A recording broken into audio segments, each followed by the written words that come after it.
गुरुकृपा हि केवलम्।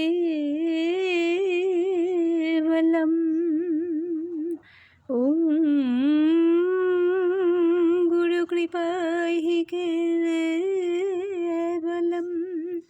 ॐ गुरुकृपा हि केवलम्।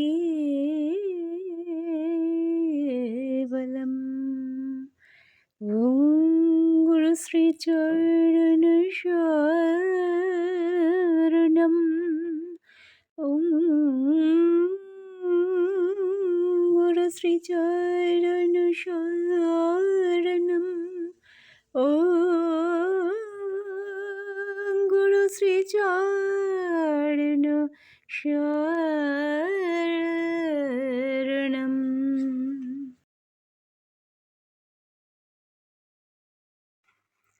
রাম নারায়ণ রাম, রাম নারায়ণ রাম।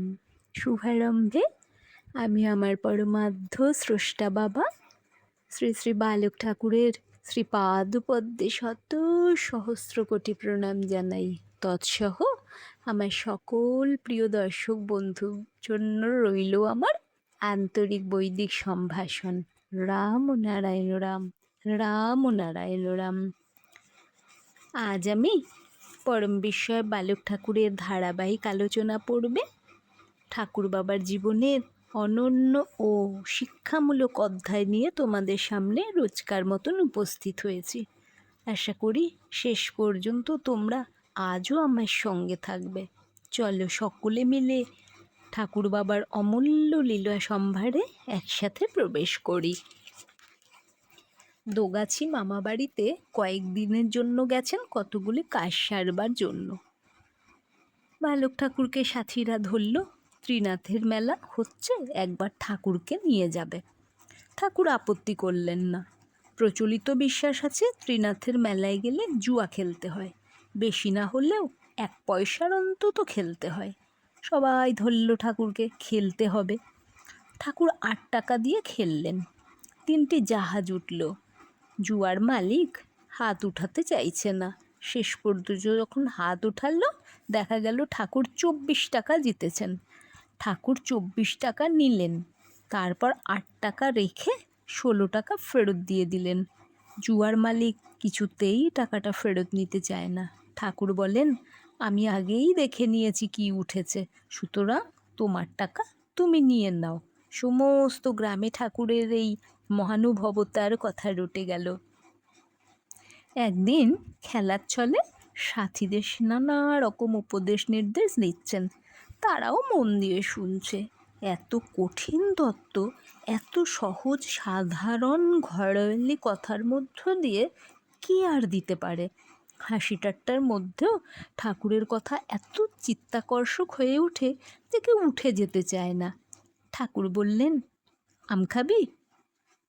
হঠাৎ এই শুনে সবাই খেতে চাইল, কিন্তু উঠে আম পাড়তে যেতে কেউ চাইছে না। বেশ, তোরা যখন উঠবি না আমিই আম গাছকে বলি, ঠাকুর বললেন। ছেলেরা ঠাট্টা ভেবে হেসে উঠল। বালক ঠাকুর তখন কোচর পেতে বললেন, আম গাছ, তোমার মগডালে যে আমটি সুন্দর পেকে আছে ওটার তো তোমার আর প্রয়োজন নেই, ওটা আমাকে দাও। বলার সঙ্গে সঙ্গে আমটি টুপ করে ঠাকুরের কোচরে পড়ল।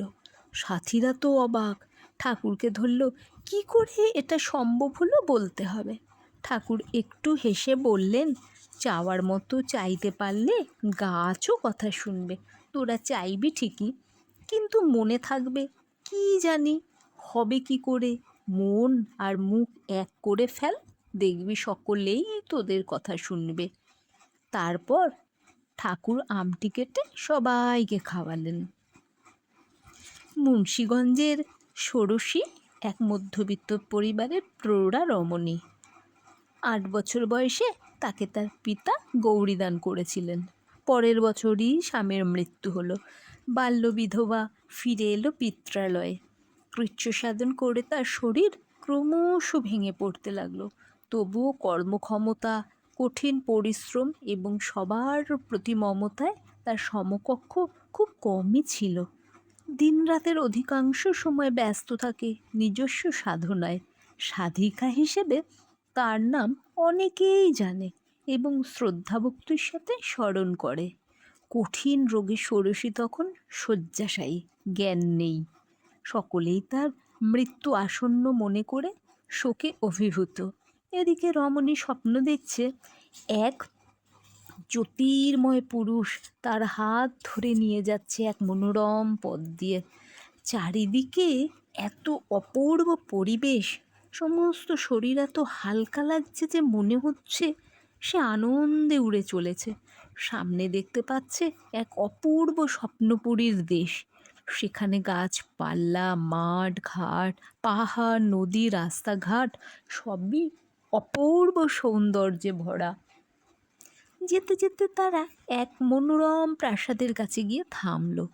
সে দিব্যকান্তি পুরুষ তাকে নিয়ে প্রাসাদের সুন্দর বাগানে প্রবেশ করল। বাগানের অপূর্ব সৌন্দর্যে মোহিত হয়ে রমণী কিছুক্ষণ দাঁড়িয়ে রইল। এত সুন্দর গাছপালা, ফুল ফল কোনো দিন সে দেখেনি। বিভিন্ন ফুলের অপূর্ব গন্ধে সে মোহিত হয়ে গেল। কিছুক্ষণ স্তম্ভিত হয়ে দাঁড়িয়ে সে মনোরম দৃশ্য উপভোগ করতে লাগলো। তারপর ধীরে ধীরে প্রবেশ করলো একটি বিরাট হল ঘরে। কিছু দূরে একটি ফুলের আসন শূন্যে ঝুলছে। আসনে যিনি বসে আছেন তার দিকে তাকাতেই রমণীর চক্ষু বুঝতে বাধ্য হলো সহস্র সূর্যের আলোকে আলোকিত এক জ্যোতির্ময় মূর্তি। তার দিকে তাকানোই প্রায় অসম্ভব। কিছুক্ষণ পরে ষোড়শী শুনতে পেল, এদিকে তাকাও। চোখ খুলে এবার তাকাতেই স্নিগ্ধ শান্ত আলোতে তার চোখ ভরে গেল। নিজের অজ্ঞাতেই বলে উঠল, আহ কি সুন্দর! সহস্র সহস্র চন্দ্রের আলোকে আলোকিত সে পরম বিস্ময় যেন এক অপরূপ রূপের ভাণ্ডার। তার দৃষ্টিতে এক অদ্ভুত কোমলতা, স্নেহ, প্রেম বা বাৎসল্যে ভরা। এত সৌন্দর্য দেখতে দেখতে তার চৈতন্য যেন লুপ্ত হয়ে যেতে লাগলো, তার অস্তিত্ব হারিয়ে যেতে লাগলো।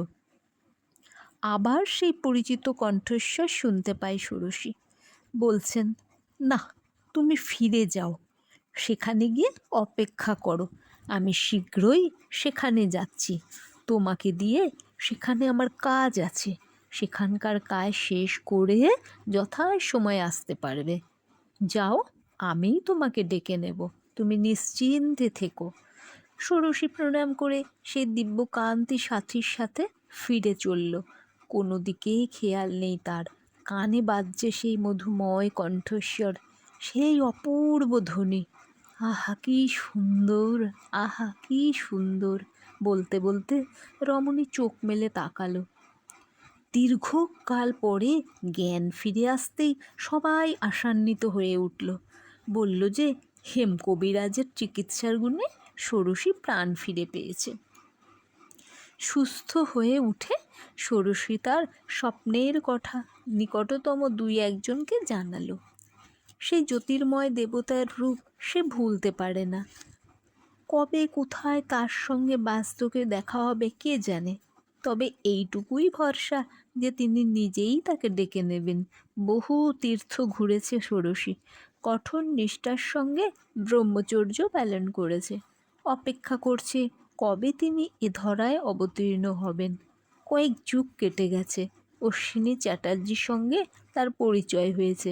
তার কাছ থেকে সাধন মার্গের উপদেশ নির্দেশ নিয়ে সাধন ভজন করে। বালক ঠাকুরের কথা ষোড়শী শুনেছে, কিন্তু তার দর্শন পায়নি।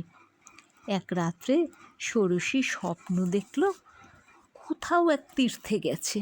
মন্দিরের দেবতাকে প্রণাম করে মুখ তুলতেই দেখে সেই পরিচিত দেবতা, যিনি প্রায় 30 বছর পূর্বে যখন সে মৃত্যুশয্যায় শায়িত তাকে ফিরে গিয়ে অপেক্ষা করতে বলেছিলেন। মন তার ভরে ওঠে এক অনির্বচনীয় আনন্দে। কিন্তু কি করবে সে? এবার তো তিনি ষোড়শীকে স্বপ্নের ভিতরে কাছে টেনে নিয়ে মন্ত্র দিলেন এবং বললেন, যত শীঘ্র পারো আমার সঙ্গে দেখা করো, আমি তো তোমার কাছেই আছি, তোমার বাড়ির প্রায় কাছাকাছি, বয়স প্রায় 60-65 হলো, অনেক তীর্থ করেছে, অনেক জায়গা ঘুরেছে, কিন্তু দেবতাকে কোথায় খুঁজবে সে? তিনি তো কোনো ঠিকানা দেননি, শুধু বললেন যে তার বাড়ির কাছেই আছেন। তারপর 2-1 বছর কেটে গেছে। মাঝে মাঝে স্বপ্নের সেই দেবতার কথা তার মনে হয়েছে।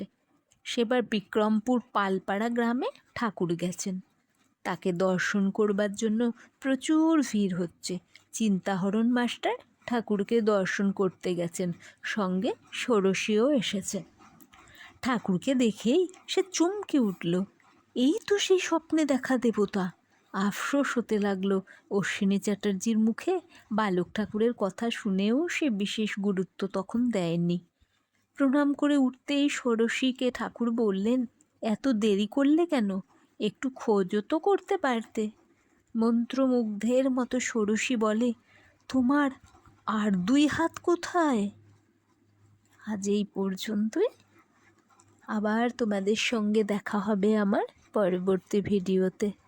তোমরা সকলে ঠাকুর বাবার আশীর্বাদে কৃপায় সুস্থ থেকো, ভালো থেকো, সুরক্ষিত থেকো। রাম ও নারায়ণ রাম, রাম ও নারায়ণ রাম।